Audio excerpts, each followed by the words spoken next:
Bonjour les amis, j'espère que vous allez bien. Aujourd'hui, je vous retrouve pour une nouvelle vidéo. Nous allons coudre une petite jupe à plis qui tourne et qui possède une taille élastique. Ainsi, elle est facilement enfilable. Vous allez pouvoir réaliser cette petite jupe pour une petite fille, mais aussi tout à fait pour un adulte. Ça fonctionne de la même manière. Je vais vous montrer, avant de démarrer le tutoriel, comment ma fille le porte, et j'ai fait une petite vidéo portée, on se rend tout de suite plus compte.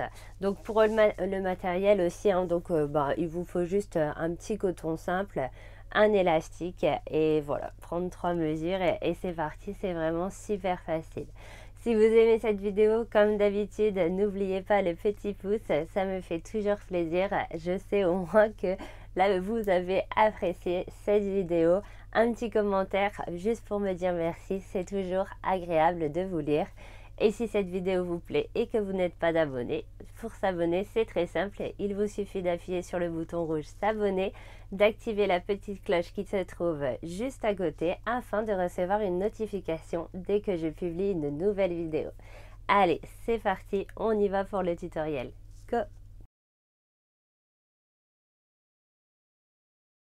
C'est parti pour la prise de mesure. Vous allez mesurer votre tour de cuisse, là où vous êtes le plus large, puis la hauteur de votre jupe. Je vous conseille en dessous du nombril jusqu'au-dessus du genou. Ensuite, vous multipliez ensuite votre tour de cuisse par 2,25 et vous divisez votre longueur en 2 panneaux égales. Une fois que vous avez vos 2 panneaux, vous les placez simplement endroit contre endroit. Vous les alignez bien sur le bord et on va coudre à 1 cm du bord. Vous pouvez, si vous débutez comme je vais le faire ici, tracer une ligne droite de 1 cm pour vous aider. Et ensuite, on va coudre sur toute la longueur. Vous n'oublierez pas de faire un point d'arrêt au début et un point d'arrêt à la fin. Les marges de couture sont directement comprises grâce au calcul que je vous ai fait faire. Et en prenant la mesure juste en dessous du nombril jusqu'au-dessus du genou, vu qu'ensuite on rajoute des centimètres pour la bande ceinture, les marges de couture sont donc également comprises pour le bas. Nous allons ensuite coudre directement sur ce trait. Vous pouvez, si vous le souhaitez pour être plus à l'aise, mettre des pinces avant de passer à la couture. Voilà. C'est parti pour la couture. Donc on va simplement faire un point d'arrêt au début, faire attention que nos tissus restent bien alignés et on fera un point d'arrêt à la fin. En suivant soigneusement notre ligne, en plaçant notre ligne directement au niveau de notre aiguille. Puis nous allons pouvoir aplatir les marges de couture. Donc je vais coudre tout le long, vous allez voir, avec une serviette par-dessus mon tissu, car le fer à repasser pour ce projet, c'est vraiment l'essentiel, quoi. J'ai utilisé un feutre friction qui s'efface à la chaleur, ainsi mes lignes vont pouvoir s'effacer au fur et à mesure. Donc je commence par aplatir ma marge de couture et ensuite on va replier comme ceci notre marge vers l'intérieur. Ça va nous permettre d'avoir des finitions propres sans avoir besoin d'utiliser une surjeteuse par exemple. Et ainsi on aura de belles finitions. Une fois que vous avez rabattu bien votre couture vers l'intérieur grâce à votre fer à repasser, nous allons coudre à 2 mm du bord de chaque côté. Pour coudre à 2 mm du bord, je me base en regardant le coin de mon pied. Et je couds sur toute la longueur. Et je ferai exactement pareil pour le deuxième côté. Faites attention au fur et à mesure, n'hésitez pas à bien replacer votre pli vers l'intérieur pour être sûr que tout soit bien pris dans la couture. Et maintenant, je fais exactement la même chose, sauf que je me place à l'opposé pour faire le second côté. Et je couds à 2 mm du bord sur toute la longueur. C'est ce que l'on appelle faire une couture rabattue. On fera exactement la même chose pour la dernière couture. Maintenant, nous allons pouvoir préformer nos ourlets toujours à l'aide du fer à repasser. Donc, vous allez commencer par tracer un premier trait à 1 cm, puis un second à 1 cm également. Vous pouvez ou bien simplement tracer une seule ligne à 2 cm, ça va aussi fonctionner. Et on trace ensuite sur toute la longueur.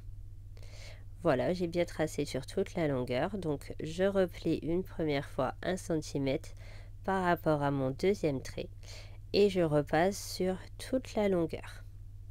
Faites attention d'être bien droit au niveau du raccord et je continue. Et ensuite, une fois que j'aurai repassé ma première ligne de 1 cm, je vais pouvoir replier 1 cm supplémentaire. Et voilà, le fait de le faire à repasser, ça fait qu'on n'a même pas besoin de pince ensuite vu que l'ourlet est parfaitement préformé. Voilà, vous voyez, je replie maintenant une seconde fois et je repasse sur toute la longueur.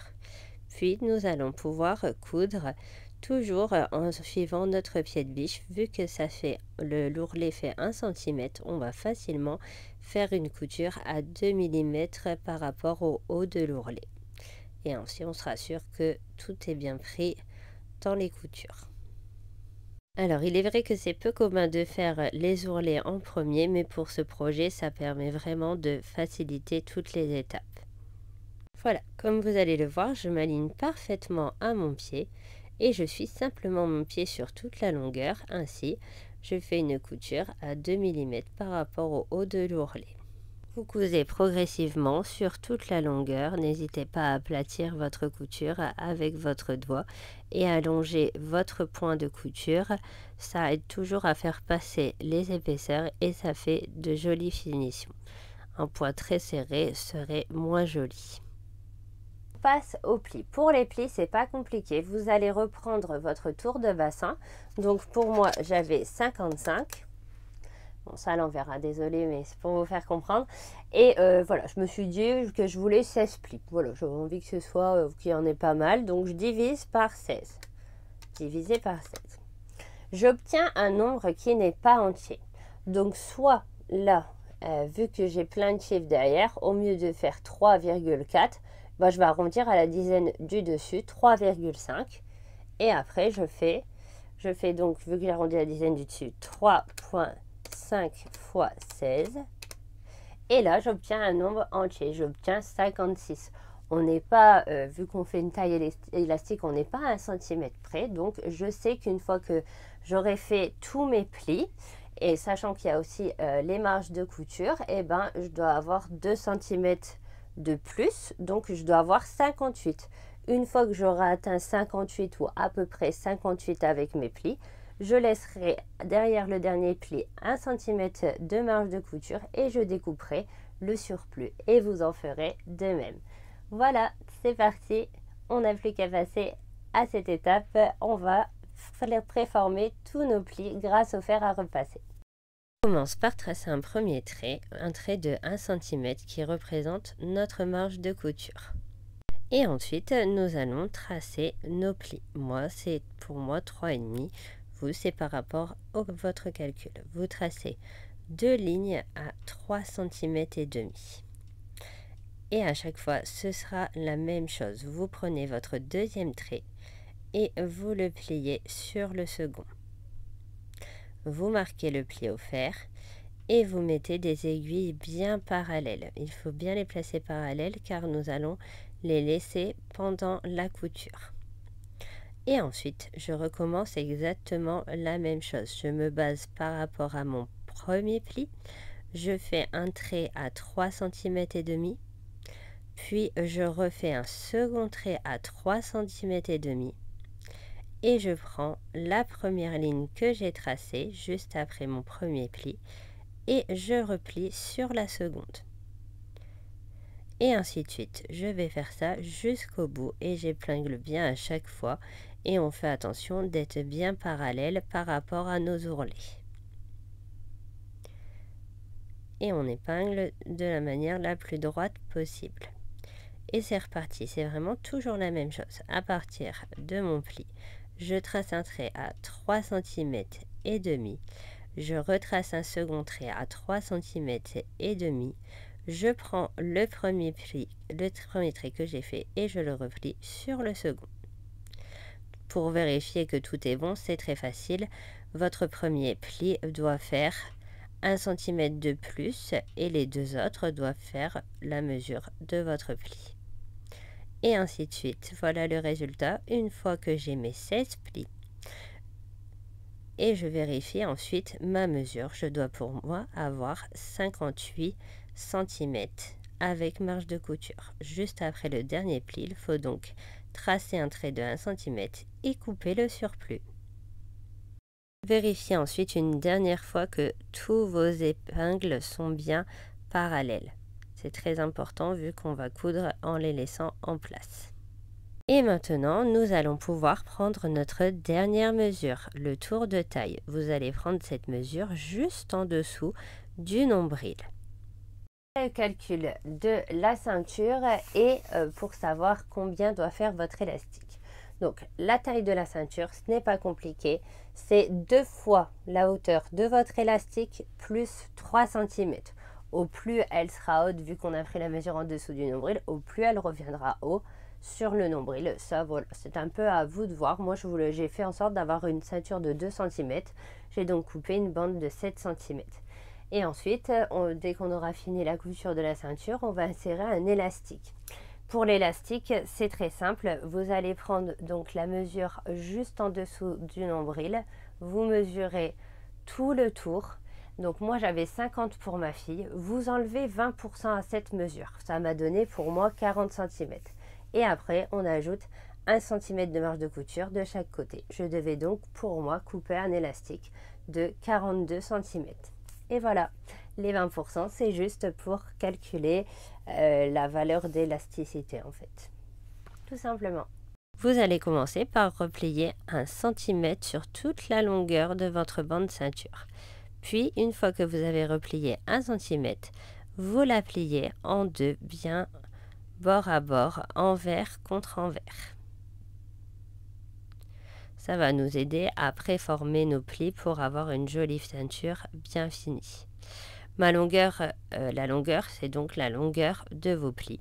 Vous placez bien votre ceinture endroit contre endroit et après, on va coudre sur toute la longueur. Toujours à 7 mm du bord en suivant le pied de biche. Pensez à bien redresser au fur et à mesure pour bien mettre vos tissus bord à bord. Et attention bien sûr au centre de vos motifs pour la ceinture, pour que les motifs soient droits une fois que vous allez mettre votre ceinture sur l'endroit. Et voilà, ce n'est pas plus compliqué que cela. On fait en sorte d'arriver pile au bout de l'autre côté et on fait un point d'arrêt. Maintenant, on peut enlever toutes nos épingles. Et ensuite, on va simplement retourner comme ceci la ceinture vers nous, comme ceci. Et ensuite, si vous reste encore des petites épingles qui n'étaient pas visibles, vous les enlevez. Puis on va replier comme ceci directement sur notre couture. Et on va coudre sur toute la longueur. Ainsi, on aura de belles finitions à l'intérieur. Et le fait d'avoir laissé du coup une première fois nos aiguilles en place, ça nous a aidé à garder les plis parfaitement formés. Et là, ce n'est pas compliqué. Vous vous positionnez bien au-dessus de votre couture et vous cousez sur toute la longueur, à 2 mm du bord, en regardant dans le petit coin de votre pied de biche. Pensez à bien tirer vos plis, tirer vers le bas quand vous cousez la ceinture pour ne pas faire de faux plis et que la ceinture reste bien droite.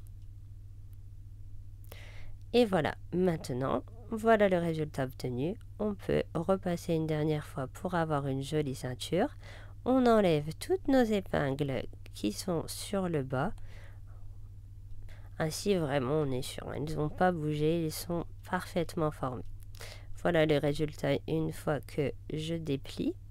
Et maintenant, il ne nous reste plus qu'à placer notre élastique à l'aide d'une épingle nourrice. On le place d'un côté, on le fait avancer jusqu'à l'autre côté et on fera en sorte d'arriver pile au bord d'un côté et de l'autre pour que notre élastique soit bien pris dans la marge de couture. Allez-y progressivement et faites surtout attention que votre élastique soit bien accroché à votre épingle à nourrice vu qu'on va tirer dessus. une fois que je suis bien pile au bord ici, je vais mettre, je vais pouvoir enlever mon épingle à nourrice, je le replace pile sur le bord, vous voyez, je maintiens bien ce pli à l'aide, l'élastique à l'aide de quelques pinces pour être sûr, pinces ou directement des épingles, et ensuite je tire pour arriver progressivement, tout doucement, pour arriver pile au bord de l'autre côté de ma ceinture. Et je n'ai plus qu'à placer mes tissus endroit contre endroit et on va faire une couture à 1 cm sur toute la longueur. Faites attention de bien être aligné au niveau de votre ceinture et que vos ourlets du bas se correspondent bien pour avoir de jolies finitions. Et on coud à 1 cm du bord. On fait bien le point d'arrêt au début et à la fin et ensuite on va faire comme on a fait pour assembler nos 2 panneaux ensemble. On va faire une couture rabattue pour avoir de belles finitions intérieures. Vous prenez donc votre couture, vous l'ouvrez au fer à repasser et comme tout à l'heure, vous allez ensuite replier votre marge de couture vers l'intérieur pour avoir un bord propre et vous allez couper l'excédent qui est à l'intérieur de la marge de couture, l'excédent d'élastique pour que ce soit plus facile.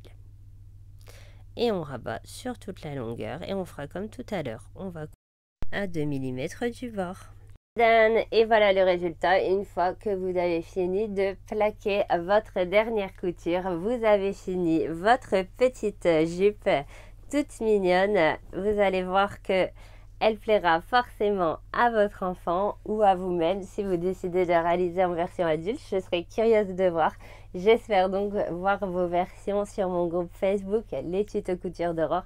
Si vous ne le connaissez pas encore, je vous remets le lien dans la description. Et moi, je vous dis à bientôt pour un nouveau tuto. Bye bye les amis.